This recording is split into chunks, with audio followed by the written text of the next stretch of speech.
बदढ़ ही मुश्किल से पेट काट काट कर पढ़ाया। अब शहर में नौकरी करता है। उसकी आंखें फिर चमक उठीं। पर अपने ही गुजारे लायक कमा पाता है। शादी हो गई है, 2 बच्चे भी हैं।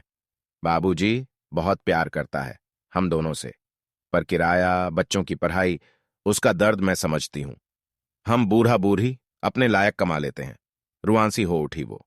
आज फिर सुमित की नजर सड्डक पर बैठी उस वृद्धा पर अटक गई थी। वो रोज ही उसको उसी स्थान पर बैठे देखता। कभी लोगों से मनुहार करती, तो कभी एकाध लोग उससे सहानुभूति दिखाते हुए गुल्लक खरीद भी लेते। क्या होता होगा इतने थोड़े से पैसों से? वो सोचता और आगे बरात जाता, पर आज कुछ सोचते हुए ठिठक गया।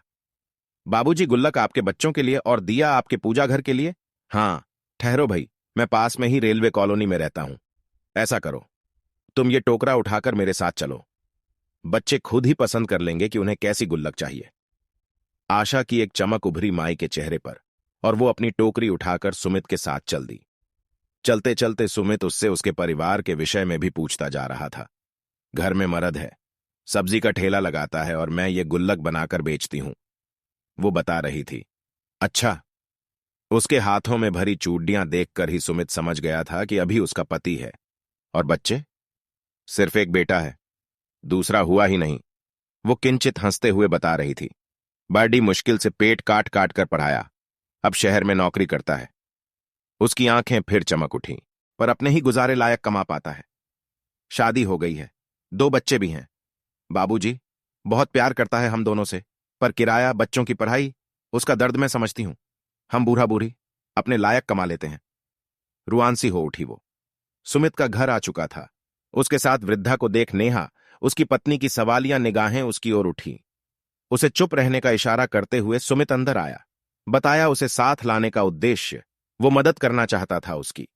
सुमित ने अपने दोनों बच्चों रेवा और रवि के लिए एक एक गुल्लक ली और पूजा घर के लिए एक दिया। माई आशीर्वाद देकर जाने को ही थी कि नेहा ने उसे रोका। माई, हम लोग धुलाई की मशीन लाने वाले थे, पर क्या तुम हम लोगों के कपड़े धो दिया करोगी? काहे नहीं बीबी जी, झुग झुक ज्यो, पर तुम लोगी क्या? जो तुम खुशी से दे दो। तब से माई रोज वहां आती, कपड़े धोती और अपनी गुल्लकें बेचने निकल जाती। बहुत आसरा हो चुका था उसे नेहा से, सो छोटे मोटे काम भी निपटा देती। साल भर गुजर चुका था। माई के चेहरे पर रौंक आ चुकी थी। आज सुमित ने उसे बुलाया। माई, एक बात बताओ, मूल प्यारा की सूद? इस कहावत को माई शायद जानती थी। क्या बेटा? मुस्कुराई वो। मुझे तो अपने दोहते अपने बेटे से अधिक प्यारे हैं। हाँ, ये बात। तभी सुमित के दोनों बच्चे अपनी अपनी गुल्लक लेकर कमरे में आए और माई के पैरों के पास रख दिया। ये क्या? चौंक कर माई ने पूछा।